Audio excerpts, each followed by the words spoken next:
खुलुमबाय बे समाव बडोलेण्ड इंखं टेलिभिजननि स्टुडिय'आव आं मिथिका नार्जारी दिनैनि गाहाय रादाबफ्राव दङ। गसाइगावआव बनसुनि खौरांगिरि मेल। बाइक सौग्रावनानै सानै लाइमोना जिउ गोमादों। एसटिएफआ गोबां बिबांनि हेर'इनजों लोगोसे सासे लाइमोनखौ हमनो हादों। शिबसागराव उन्दै बैसोनि हिन्जावसाया सेप्टिक टेंकआव गोग्लैलांनानै जिउ गोमादों।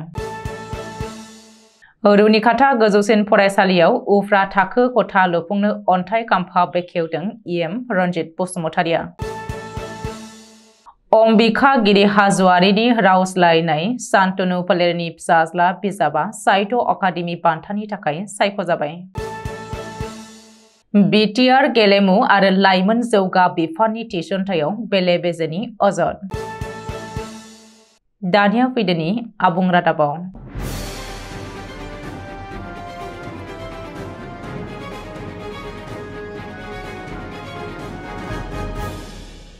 थांनाय 10 मार्च सानखालि क'क्राझाराव इउपिपिएल दोलोनि मोनसे जयनिं हाबाफारियाव खोरोम नार्जारी मुंनि सासे लाइमोना गावखौ गसाइगाव खोन्दो बनस'नि गाहाय नेहाथारि बिबानखौ नागारनानै इउपिपिएल दोलोआव आखाइ हमहैनाय बाथ्राखौ लानानै दिनै गसाइगाव खोन्दो बनस'नि आफादगिरि दैमालु बसुमतारिया खौरांगिरि मेलनि गेजेरजों खेंफोरथि होनानै बुंदों दि खोरोम नार्जारीया बनस' आफादनिफ्राय बोसोरसे सिगाङावनो बिबान एंगारखाबायमोन।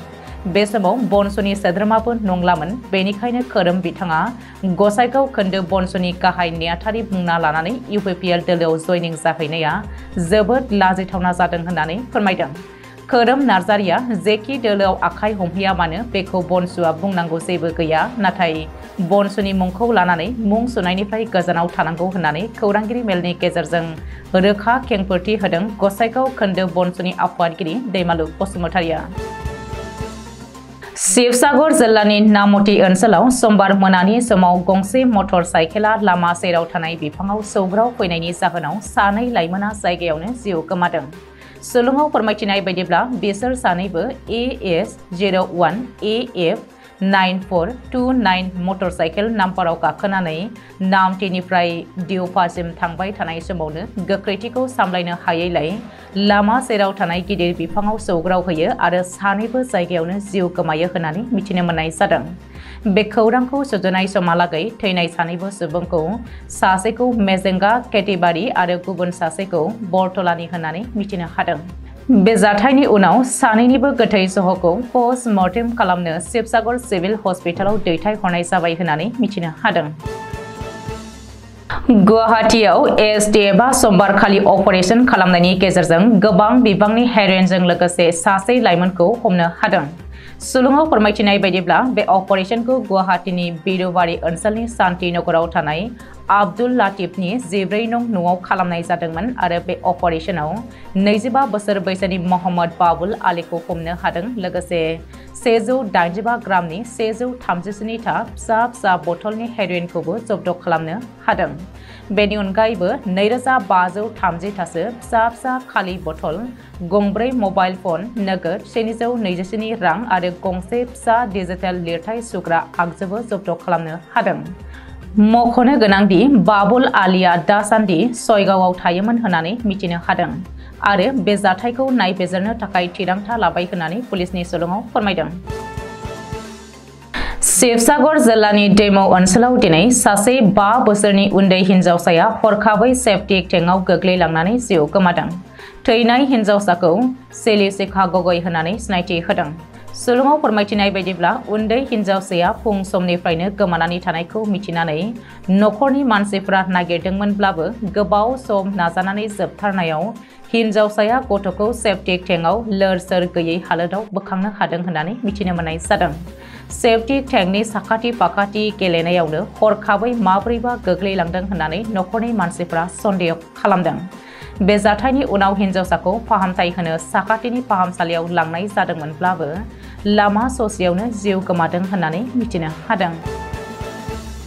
चिरां जिल्लानि सिङाव थानाय रुनिखाथा गोजौसिन गेजेरारि फरायसालियाव फरायसाफोरा गोबां बांनायनि जाहोनाव थाखो खथाया थोआ जायो आरो क्लास खालामनाय समाव फोरोंगिरि आरो फरायसालि सामलाय आफादा गोबां जेंनायाव गोग्लैनो गोनां जायोमोन। बेखौनो नोजोर होनानै आसाम सरकारनिफ्राय 50 लाख आरो बिटिआर सरकारनिफ्राय 53 लाख रांनि उफ्रा थाखो खथा लुफुंनो थाखाय बिटिआरनि हाग्रा बिफाननि इएम रनजित बसुमतारिया अन्थाइ खाम्फा बेखेवदों। बेजों लोगोसेनो चिरांनि 19 नं सिडली बियाबनि एमएलए जयन्त बसुमतारिया बे हाबाफारियाव बाहागो लानानै अन्थाइ खुन्थियाखौ गायसनजेनो। 2023 मायथाइयाव बर' रेबग्रा जथुमजों होजानाय फोरोंगिरि महेन्द्र मोसाहारि रावस्लाय बान्था मोननो हानाय लिरगिरि अम्बिकागिरि हाज'वारिनि रावस्लायनाय बिजाब सान्तनु फोलेरनि फिसाज्लाया देग्लाय 2024 मायथाइयाव साहित्य अकादेमि बान्थानि थाखाय सायख'जाबाय। पुरबी बरमदयनि असमिया सल'मा बिजाब सान्तनु कलानन्दन बिजाबखौ रावस्लायनानै आथिखालाव लिरगिरि अम्बिकागिरि हाज'वारिया देग्लाय बोसोर 2024 मायथाइनि साहित्य अकादेमि रावस्लाय बान्थाखौ मोननो हादों। मख'नो गोनांदि पर्बतजरा टिपकाय मंलाजरा ओनसोलनि लिरगिरि अम्बिकागिरि हाज'वारिया खामानि हिसाबै सासे फोरोंगिरि, नाथाय बेजों लोगोसे थुनलाइ आफाद बायदिनि बिबानखौ रुजुनबोदों आरो गावनि लिरनाय खामानिखौबो मावबोबाय थादों। देग्लाय गासै सा 24 रावस्लायगिरि मोननो बे रावस्लाय बान्थाखौ साहित्य अकादेमिया फोसावदों आरो आसामनिफ्राय असमिया रावजों मर जीवन मुंनि बिजाबखौ रावस्लायनानै लक्ष्यज्योति गगৈ हेन्डिकआ साहित्य अकादेमि बान्थानि थाखाय सायख'जादों। बिटिआरनि गेलेमु आरो लाइमोन जौगा बिफाननि थाखाय थिसनथाइ होनायनि बेलायाव जोबोद बेले-बेजे एबा गुलुं-गुजुं खालामनायनि अजद सिखारदों। महकुमा गेलेमु मावख'गिरि आरो देहायारि फोरोंगिरि एबा फिजिकेल इन्सट्राक्टरनि थाखाय थिसनथाइ होनायाव माखासे जाफुंसारै बिजाथिफोरा अजद दैखांदों। थांनाय 4 नभेम्बर 2023 निफ्राय 10 नभेम्बर 2023 सिम सानब्रैसिमहालागै क'क्राझारनि साइ स्टेडियामाव देहायारि आनजाद लानाय जादोंमोन।